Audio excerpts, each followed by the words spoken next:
अगर आपका goal business studies में 90 प्लस स्कोर करना है तो ये वीडियो आपके लिए ही है। मैंने बिजनेस स्टडीज में 92 स्कोर किए थे, इसलिए मैं आपको बताने वाली हूँ how to study business studies and how to score good marks in business studies. So without wasting any further time let's get started. सबसे पहले कैसे पढ़ा जाए। देखो, बिजनेस स्टडीज है तो थ्योरी सब्जेक्ट, लेकिन उसको रटना कभी मत, वरना नंबर तो बिल्कुल नहीं आने वाले। देखो, बिजनेस स्टडीज पढ़ने का भी ना एक तरीका होता है। एक सिस्टम क्रिएट करो जिस सिस्टम में तुम पढ़ोगे। जैसे कि सबसे पहले वन शॉट वीडियो देखो, फिर बुक रीड करो, उसके बाद नोट्स बनाओ और उसके बाद रिवीजन करो और क्वेश्चन सॉल्व करो। तो एक सिस्टम होता है, लेकिन इस सिस्टम के साथ भी कुछ चीजों का ध्यान रखना है। सबसे पहले रटो मत, समझो। देखो, तुम जो भी पढ़ रहे हो ना, अगर तुम्हें वो चीज समझ में नहीं आ रही तो उसको पढ़ने का कोई फायदा नहीं है। और ध्यान दो कि जब भी तुम कोई टॉपिक पढ़ो, उसको समझो तो साथ में उसके कीवर्ड्स को भी याद कर लो। दूसरी चीज है स्मार्ट नोट्स बनाओ। ये नहीं कि नोट्स बनाने के नाम पे पूरी बुक छाप दी है, नहीं, तुम्हें नोट्स बहुत ज्यादा स्मार्टली बनाने हैं। जो तुम नोट्स बना रहे हो वो कम से कम होना चाहिए, ज्यादा बड़े नोट्स नहीं बनाने हैं। और दूसरी चीज, उन नोट्स में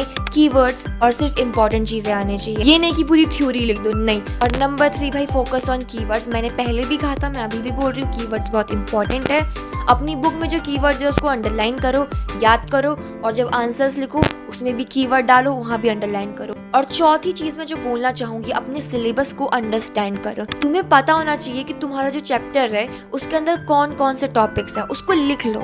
और रिवाइज जब करो ना तो टॉपिक वाइज रिवाइज करो। और तुम्हें पेपर का ब्लूप्रिंट पता होना चाहिए और क्वेश्चन पेपर का पैटर्न पता होना चाहिए, मतलब किस तरीके के क्वेश्चन आ रहे हैं, ठीक है। और ज्यादातर तो भाई केस स्टडीज ही आती है, लेकिन तुम्हें पता है लोग केस स्टडीज सॉल्व ही नहीं कर पाते हैं, और बिजनेस स्टडीज में सबसे ज्यादा केस स्टडी ही आती है। तो ये चीज मैं बताने वाली हूँ अगले टॉपिक में, जो कि है how to score good marks in business studies.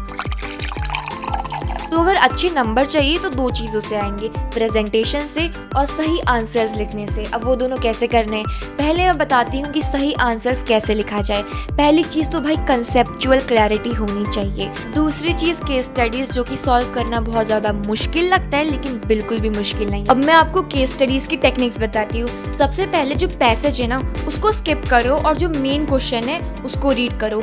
कई बार क्या होता है कि डायरेक्ट क्वेश्चन दिया होता है और वो जो पैसेज होता है, केस स्टडी होती है, वो बस टाइम वेस्ट करने के लिए दी होती है। तो जो डायरेक्ट क्वेश्चन है उसको डायरेक्ट करो, और जो क्वेश्चन इनडायरेक्ट है, मतलब उसमें केस स्टडी पढ़ने की जरूरत है, उसमें क्या करो ना, जब तुमने क्वेश्चन रीड करा उसमें तुम्हें पता चल गया कि क्वेश्चन में पूछा क्या गया है। अगर तुम्हें पूछा है फीचर्स ऑफ डायरेक्टिंग, अब जब तुम केस स्टडी को पढ़ोगे तो तुम्हारा जो फोकस होगा वो फीचर्स ऑफ डायरेक्टिंग को ढूंढने में होगा। तुम अब उन कीवर्ड्स को ढूंढोगे जो ये बताता है कि हाँ, ये फीचर है डायरेक्टिंग का।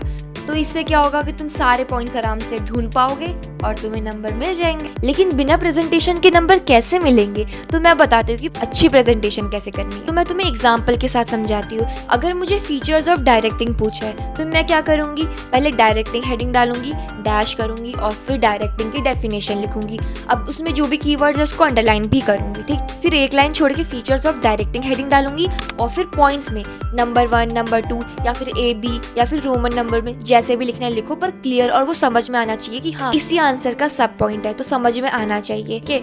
और जो भी इंपॉर्टेंट कीवर्ड्स है उनको अंडरलाइन कर लो। अगर कहीं भी डायग्राम्स, फ्लो चार्ट्स बन सकते हैं तो उन्हें बनाओ, ठीक है। जितना ज्यादा तुम डिटेल ऐड कर सकते हो डालो, और अननेसेसरी स्टफ्स मत लिखना। और अगर तुम्हें फ्री में PYQ, सैम्पल पेपर और अदर रिसोर्सेज चाहिए तो तुम्हें एक ऐप का नाम बताती हूँ। अगर तुम क्लास 11th में हो तो CBSE 11th डाउनलोड करना, 12th में हो तो CBSE 12 डाउनलोड करना। तो भाई जल्दी से अभी फटाफट से वीडियो को लाइक करो और चैनल को कर लो सब्सक्राइब, ताकि हम वापस मिल सके और ऐसी वीडियोस के साथ। That's it for today, thank you and bye.